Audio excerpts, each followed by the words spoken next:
Olá, o jornalismo da Globo volta a falar com você porque o governo acaba de anunciar que vai revogar o ato que ampliou a fiscalização da Receita Federal sobre movimentações financeiras, o que incluía o PIX, lembra? Com a decisão, a fiscalização volta a ser como era antes, ou seja, o valor das movimentações financeiras a partir do qual os bancos têm que reportar receita volta a ser R$2.000 por mês para a pessoa física. Esse recuo do governo vem depois de uma onda de fake news que gerou muita desinformação sobre essa nova forma de notificação dos bancos com a Receita. Tinha gente inventando até que o PIX seria taxado, que é mentira. O governo afirmou que foi necessário esse recuo para justamente evitar distorções e que vai editar uma medida provisória para deixar claro que não haverá cobrança de imposto sobre o PIX e para equiparar o PIX a dinheiro vivo como transação financeira, ou seja, sem nenhuma taxação. Você vai ter, claro, todos os detalhes no Jornal Nacional, começa às 8h30, hora de Brasília. Até já. Então, é por isso aí que o governo Lula tem que agradecer os jornalistas. O governo Lula tem que agradecer a imprensa, porque a imprensa já é isso, né? A gente sabe historicamente, esse canal nasceu lá em 2018 falando sobre isso. A gente falava sobre comunicação e política, né? A imprensa nasce como uma ferramenta do demos, né, do povo, mas muito rapidamente ela é absorvida pelas oligarquias e pelo maior empregador de todo o Ocidente, na sequência, que é o Estado, em qualquer país do Ocidente. O Estado é sempre a maior empresa de qualquer nação. E nós temos agora uma coisa que é absurda, que é o jornalismo pró-Estado. O jornalismo pró-Estado é inacreditável, porque se você for ler, vamos falar só do Brasil, se você for ler a história do Brasil tem momentos muito interessantes. A era de ouro do jornalismo no Brasil foi no Segundo Império.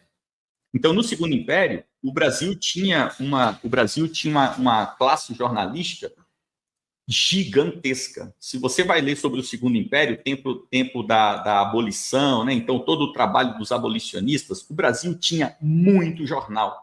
Porque como não havia uma centralização, não havia uma globalização, né, no sentido nacional, então o que acontecia? O cara que morava em Pernambuco, ele lia um jornal de Pernambuco. O cara que morava em Fortaleza lia o jornal de Fortaleza e o cara que morava em Porto Alegre lia o jornal de Porto Alegre. Não existia assim, o Estadão, né, a Folha. O cara lia o jornal local. Então, o mundo tinha muitas informações locais. O cara que morava em Pernambuco queria saber das coisas de Pernambuco. Então, em Pernambuco, você tinha 5 jornais. E daí, quando você ia para João Pessoa, tinha mais 5. Quando você ia para Aracaju, tinha mais 3. E assim vai. Então, no Brasil, jornal era centenas, centenas e centenas de jornais. O jornalismo era uma profissão exercida em primeiro lugar, porque não existia a profissão de jornalismo, então o jornalismo era exercido em primeiro lugar por escritores. Como o jornal era escrito, naquela época não existia, né, radiotransmissão, o jornal era escrito, o jornalismo era exercido pelos profissionais da letra, que eram os escritores. Então você tinha um jornalismo muito bem escrito, matérias muito bem escritas, tanto as matérias de reportagem, uma reportagem da realidade, quanto também as ficcionais, artigos, contos, crônicas, ensaios e etc. Então, o jornalismo no Segundo Reinado foi excepcional. Quando foi que o jornalismo começou a sofrer? Com o fim do Império e o início da República. Por quê? Porque o Brasil teve um dos seus primeiros presidentes, que não foi um presidente, foi um ditador maldito, que foi o Floriano Peixoto. Floriano Peixoto foi um dos maiores perseguidores da imprensa no Brasil. Floriano Peixoto fechou diversos jornais, vários jornalistas eram presos, apanhavam da polícia, porque o Floriano foi um péssimo presidente, o Rui Barbosa foi um medíocre ministro das finanças da economia brasileira, foi responsável por uma das maiores quebradeiras econômicas que o Brasil já teve, o tão afamado Rui Barbosa, e surgiu um movimento no Brasil, ali no início do 20, que foi o antiflorianismo. O antiflorianismo cresceu demais no Brasil e nós tivemos ilustres antiflorianistas, como, por exemplo, o Olavo Bilac, príncipe dos poetas brasileiros, foi um grande antiflorianista e que teve que, inclusive, ser exilado do Brasil pela perseguição do maldito do Floriano Peixoto. E ali, a imprensa, então, começou a ser acossada pelo Estado. E isso vai culminar com se no Segundo Reinado o Brasil viveu a era de ouro do jornalismo, no governo Vargas, o jornalismo viveu o inferno. Porque o governo Vargas acabou com o jornalismo. Do governo Vargas para cá, a gente nunca mais teve jornalismo no Brasil. Porque o governo Vargas, Vargas que foi, se o Floriano era um demônio maldito, o Vargas é o próprio Cramunhão. Então, o que o Vargas fez? O Vargas foi lá e criou um departamento, que era o DIP, Departamento de Imprensa e Propaganda, e o DIP tinha como objetivo acabar com a comunicação no Brasil. O DIP cuidava tanto de imprensa, quanto cuidava também de propaganda em geral. Ou seja, o DIP, na prática, cuidava do jornalismo, né, do rádio, e cuidava da transmissão em papel, né, revistas, jornais periódicos em geral, como também cuidava da cultura. Ou seja, o DIP vai dominar o rádio, vai dominar a música, vai dominar o teatro, vai dominar todas as manifestações cênicas, artes cênicas em universidades brasileiras, vai ser tudo dominado pelo DIP. A estratégia do Vargas era muito singela. Ou você me elogia e ganha dinheiro, porque eu vou te pagar, afinal você está trabalhando pela pátria, ou então eu vou sentar o cacete em você e vou fechar seu jornal. Então, a partir dali, começou não apenas um movimento jornalístico no Brasil, também como um movimento cultural. Foi a partir do governo Vargas que nasceu no Brasil essa música de ódio ao Brasil. Nossa, como a mulata é maravilhosa. Olha como a comunidade é linda. Você já viu o pôr do sol no Arpoador? Olha como é maravilhoso uma feijoada, uma caipirinha. Já tomou a sua hoje? Então, todo esse louvor na música, sabe? Música de alegria, de paz, de satisfação com a pátria, tudo isso nasce no governo Vargas. Quando você vai ler a poesia, quando você vai ver as músicas, as canções do Brasil Império, você tinha músicas de realismo, impressionismo, expressionismo, né? Quando chega no governo Vargas, não. Música é um êxtase. Eu ouço música porque, afinal, trabalhei o dia inteiro, agora eu quero relaxar, quero ouvir coisa boa, me coloca para cima. O DIP foi e criou essa estrovenga no Brasil. E daí o jornalismo passou agora só a ficar elogiando o Estado. Elogiando o Estado, elogiando o Estado, elogiando o Estado. E os jornalistas, não os jornalistas, né, o cara que está lá na ponta, os editores, os caras que são donos do jornalismo brasileiro, das empresas de jornalismo, que são tudo hereditárias, são tudo oligarquias, no melhor sentido de autocracias. Todas essas grandes empresas de comunicação são hereditárias, passam de pai para filho.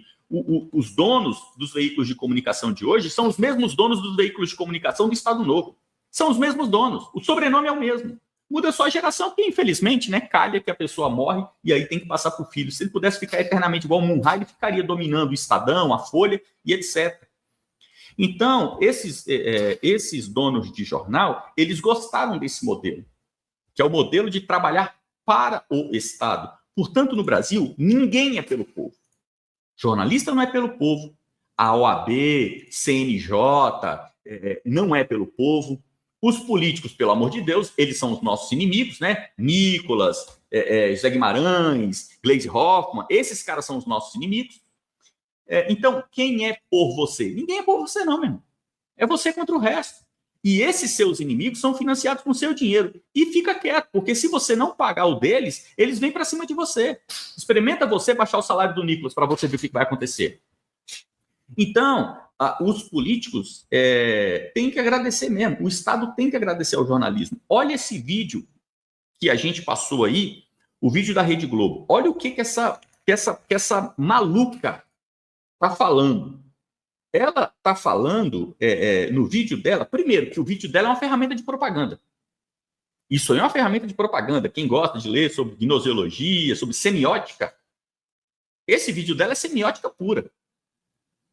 Se você... dá para colocar de novo o vídeo? Já. Olha só o comecinho. Se ele não vai colocar o vídeo de novo, eu quero que você perceba no comecinho, tem tanta questão gestual, como também a voz. No primeiro momento, vamos prestar atenção na voz. Eu quero que você preste atenção na pronúncia dela. Olha a pronúncia dela. Ela vai cometer um erro de prosódia, que o povo não sabe o que é, mas ela vai cometer um erro de prosódia muito bom. Olha o que ela vai falar no início. Olá, o jornalismo da Globo volta a falar com você porque o governo acaba de anunciar que vai revogar o ato que ampliou a fiscalização. Olha o que ela diz. O governo acaba de anunciar. O governo. Você já imaginou uma âncora do Jornal Nacional falando governo? Por que ela falou governo? Foi sem querer? É porque ela é muito do povo, sabe? Assim, como é que é o nome dessa? Renata Vasconcelos. Renata Vasconcelos gosta de acordar sábado de manhã e ir no Ceasa. Aí ela vai no Ceasa, aí ela compra ali o seu quiabo, né? O seu rabanete, vai para casa ali fazer uma saladinha. Você acha que essa senhora é uma moça do povo? Você acha que ela fala governo porque ela fala errado? Você já imaginou o erro de prosódia na bancada do Jornal Nacional? Então, esse vídeo é uma peça de propaganda. A pessoa vem fazer um vídeo assim, minha querida irmã que está me assistindo nesse momento. É tipo Ana Maria Braga na manhã, sabe? Oi, amigas, vamos hoje fazer um bolo? Vamos fazer um bolo? Então, sou sua amiga, tá? Vim aqui te trazer um recado. Olha só, o governo soltou um vídeo, você nem imagina. Aí, na locução dela, ela está dizendo que o governo foi lá, fez uma medida, que era uma medida maravilhosa. Uma medida para combater corrupção, uma medida para combater desvios, gente que está gastando e está burlando o fisco. Então o governo foi lá e fez essa medida maravilhosa. Mas aí vieram os vilões da República, os malvadões, os verdadeiros bandidos. E os verdadeiros bandidos prejudicaram o governo. E aí o que aconteceu? Agora, infelizmente, o governo teve que voltar atrás. E agora o Pix vai voltar a ser como era antes. Como era antes? Segundo a mente da Renata Vasconcelos, que na verdade não é ela que elaborou isso, ela é só apresentadora. Como era antes na visão do Jornal Nacional? Antes, o governo não mapeava quem movimentava a partir de R$5.000. Antes, o governo mapeava quem movimentava a partir de R$2.000. Ela está dizendo o que isso é uma mentira. Ela está dizendo que antes da medida do governo, quem movimentava 2.000 já estava na malha da Receita. O governo foi lá e o governo foi ajudar o povo. O governo falou assim, que isso, 2.000 é muito pouco, vocês estão aí também revirando a vida de qualquer dona de casa. Precisamos subir de 2.000 para 5 para ajudar as criancinhas. Aí o governo foi lá e subiu para 5. Aí o Nicolas, o malvadão, foi lá e atrapalhou o governo, pois o Nicolas odeia o povo brasileiro. É isso que essa mulher está dizendo. Agora, cara, isso é Jornal Nacional, bicho. Isso é Jornal Nacional. É isso que o secretário da Receita lá está dizendo. Queremos agradecer à imprensa, pois a imprensa tem nos apoiado muito. A imprensa é essencial nesse momento e continuamos contando com vocês nas próximas batalhas, pois haverá próximas batalhas. Os nossos inimigos ainda não foram derrotados. Que palhaçada, bicho. Sinceramente, que cachorrada. Graças a Deus, ninguém mais assiste essa bosta de Jornal Nacional. Ninguém mais assiste jornal, né? Infelizmente, né, ninguém mais assiste. Estou falando dessa parcela da população que importa. Porque é claro que muita gente, muito número, né, no aspecto quantitativo. No aspecto quantitativo, muitos seres humanos ainda assistem o Jornal Nacional, mas é gente que não tem relevância alguma, é gente que, infelizmente, está lá vegetando, ouvindo MC Pipoca, empinando moto. Então, a opinião desse cara não importa. Ele nem consegue entender o que a Renata fala. As pessoas que assistem, porque a televisão tem um lance mágico, é igual a questão da tela, né? A gente já falou sobre isso também. A tela, o grande lance da tela é a luminosidade.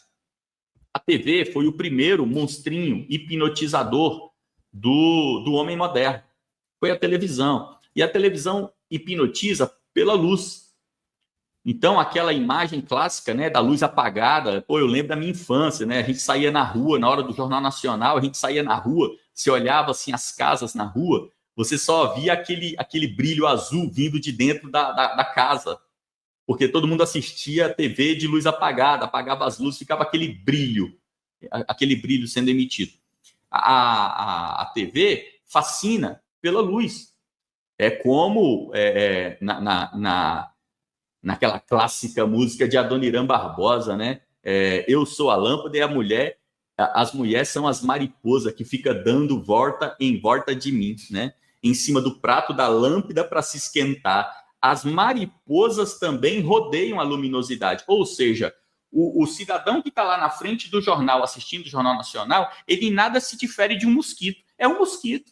Ele não está vendo o Jornal Nacional porque ele é inteligente. O mosquito também vê. Você está lá vendo o Jornal Nacional e os mosquitinhos tudo ao redor da tela. Qualquer ser que tem 2 olhinhos ou mais se fascina pela TV. Então, não há relação intelectual com assistir televisão, ver YouTube, Instagram, rede social. Não há relação. A relação é outra. Pode haver também. Você pode ver TV para assistir um documentário, assistir alguma coisa, mas não necessariamente. Então, tem muita gente assistindo o jornal? Tem. Quantitativamente tem lá seus milhões. Mas é gente que nem tem neurônio. O cara assistiu ou não faz diferença. É igual mosquitinho. Vamos lá que tem mais besteira, né?